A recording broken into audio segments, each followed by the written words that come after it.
Okay, think about every single problem you're dealing with right now.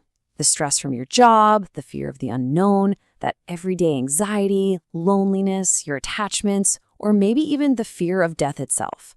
What if I told you all of it, literally all of it, shared one single common root?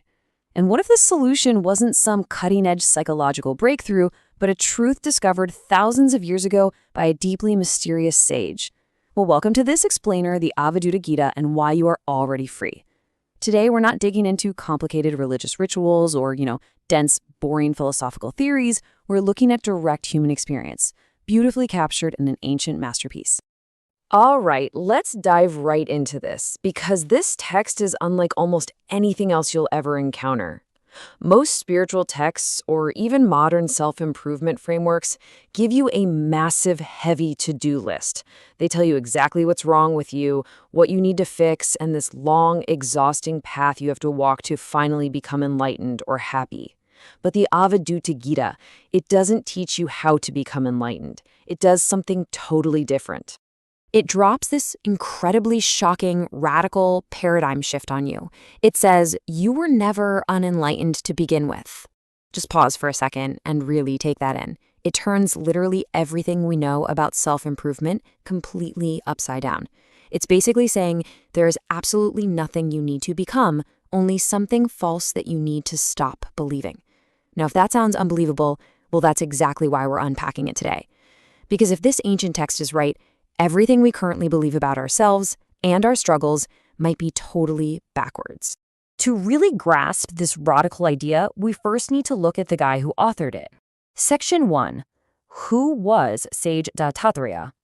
In ancient traditions, Dattatreya was the ultimate rebel. Picture a guy with absolutely zero possessions. No home, no ambition whatsoever to climb any social ladder, no fear, and absolutely no desire to prove anything to anyone.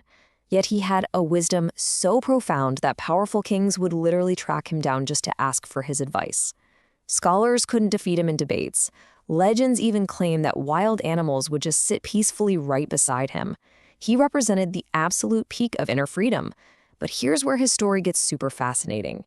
He didn't have a traditional master. Instead, he claimed to have 24 unconventional gurus. And they weren't famous teachers or saints either. His teachers were just elements of nature. He learned from a river, a snake, the earth, the sky, even a small child. He proved that the entire universe becomes your classroom the very second your ego steps aside and stops pretending it already knows everything. And that brings us to a really critical distinction that Dattatreya lived his life by, the difference between knowledge and wisdom. Think about how we operate today. We go to hundreds of seminars, we listen to endless lectures, we read countless books. That's knowledge, right? And knowledge merely fills the mind with information. But wisdom is an entirely different beast. Wisdom actually transforms how you perceive reality through silent observation. Dattatreya didn't collect data, he just quietly observed life. Which brings us perfectly to Section 2, the problem of mistaken identity. According to Dattatreya, your suffering doesn't actually come from the outside world. It comes from forgetting who you are. Imagine an actor playing a really tragic character in a movie. During filming, the actor cries, his character loses everything, his friends betray him. It's awful. But when the director yells cut, the actor just smiles. Why? Because he remembers he's just playing a role. Now imagine if that actor actually forgot he was in a movie and started believing those terrifying scenes were his real life. That terrifying confusion is exactly what happens to us every single day. And beautifully, modern neuroscience offers an amazing parallel to this ancient wisdom.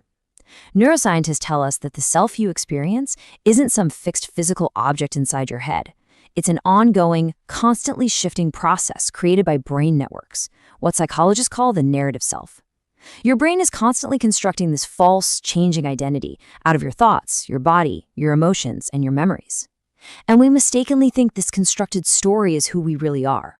But Dattatreya and the Avadhuta Gita point us to the pure consciousness underneath all that narrative. You are not the changing experiences. You aren't the comedy, the horror, or the romance playing out in your life. You are the awareness in which all of those experiences appear. Basically, you are the untouched movie screen.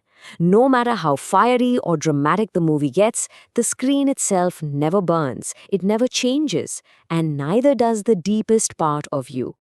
Let's bring this right down into our daily lives, all right? Section 3, the ego and the heavy backpack. Think about what happens when someone insults you online. Your heart races, your face gets hot, you feel super angry, and hours later, you're still replaying that comment in your head. But actually ask yourself, what got hurt? It wasn't your physical body. It wasn't the words themselves. What hurt was an image of yourself. It was your ego. Our ego, our psychological identity, is like this incredibly heavy backpack we carry around everywhere we go. I mean, just look at what we stuff into it. Old failures we absolutely refuse to let go of, childhood labels given to us by parents or teachers, constant financial anxiety, the endless, exhausting loop of social comparison. We carry all these burdens unnecessarily because we mistakenly think this backpack is us. We think if we put it down, we'll just cease to exist. But if you actually take it off, you'll honestly just wonder why you chose to carry it for so long. To really see the sheer absurdity of our ego, just imagine if your smartphone suddenly developed one. Imagine your phone getting intensely jealous just because the phone sitting next to it got a new software update. Or imagine it sinking into a deep depression because it has a slightly older camera. It's absolutely ridiculous, right? But guys, that is exactly what our internal operating systems do. Someone buys a bigger house or gets more followers, and our whole system crashes. It's a global epidemic of comparison, all based on a totally false identity. And that leads us right into Section 4, the science of attachment. Now, what's really interesting here is that modern science actually validates these ancient warnings about our endless striving and attachment. We're wired to constantly chase things, believing that the next big accomplishment will finally bring us lasting peace. But the brain doesn't work that way. Modern psychology calls this hedonic adaptation. It's your brain's tendency to quickly bounce back to a baseline level of happiness. Every new notification on your phone, every compliment from your boss, every time you buy something new, it all gives you a temporary hit of pleasure. But then the brain adapts. The high fades away, and suddenly you need way more stimulation, more achievements, just to feel okay. It completely traps us in an exhausting, endless cycle on a treadmill that goes absolutely nowhere. Thousands of years before we had fMRI machines to scan the brain's reward centers, these ancient sages understood this perfectly.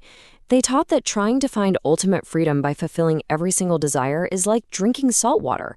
The more you drink, the thirstier you become. True freedom isn't about perfectly arranging the external world to meet your endless demands. It's about the profound understanding that external things were literally never designed to fulfill you in the first place. So how do we actually apply this in the real world? Section 5, Steps to True Freedom. How do we take Dattatreya's radical wisdom and actually use it when we're stuck in awful traffic, dealing with a stressful boss, or just feeling overwhelmed? Well, here is a powerful 5-step practical framework inspired by his teachings. Number 1, pause before reacting. Don't suppress your emotion. Just observe it and ask, wait, who is aware of this emotion right now? Number 2, challenge every identity through really subtle language shifts. Instead of saying, I am angry, say, anger is being experienced. It creates this incredible distance. 3, learn from everything. Let every difficult person you meet be your teacher, just like Dattatreya's 24 gurus. 4, practice inner silence daily. Just sit and watch your thoughts come and go while noticing that your awareness remains completely steady. And finally, number 5, live fully but stay free. Now, that 5th step is deeply profound, and it hinges entirely on the difference between attachment and love. A lot of people fear that giving up the ego means giving up love, becoming some kind of emotionless robot. But look at this comparison. Attachment says, I cannot live without this. I must control it. Love, on the other hand, says, I appreciate this fully while it exists. By dropping the heavy backpack of attachment, you aren't reducing your happiness or your ability to love. You're actually protecting it. You are finally free to enjoy the movie of your life because you remember, you are just the screen. So the Avadhuta Gita isn't asking you to run away and go live in a cave. It's inviting you to abandon the illusion that you are limited to the constant, stressful noise inside your head. So I'll leave you with this provocative thought to ponder today. Are you just the temporary, constantly changing story? Or are you the silent, untouched awareness in which the entire story has been unfolding all along? Because if you are the awareness, my friends, you have been free this entire time.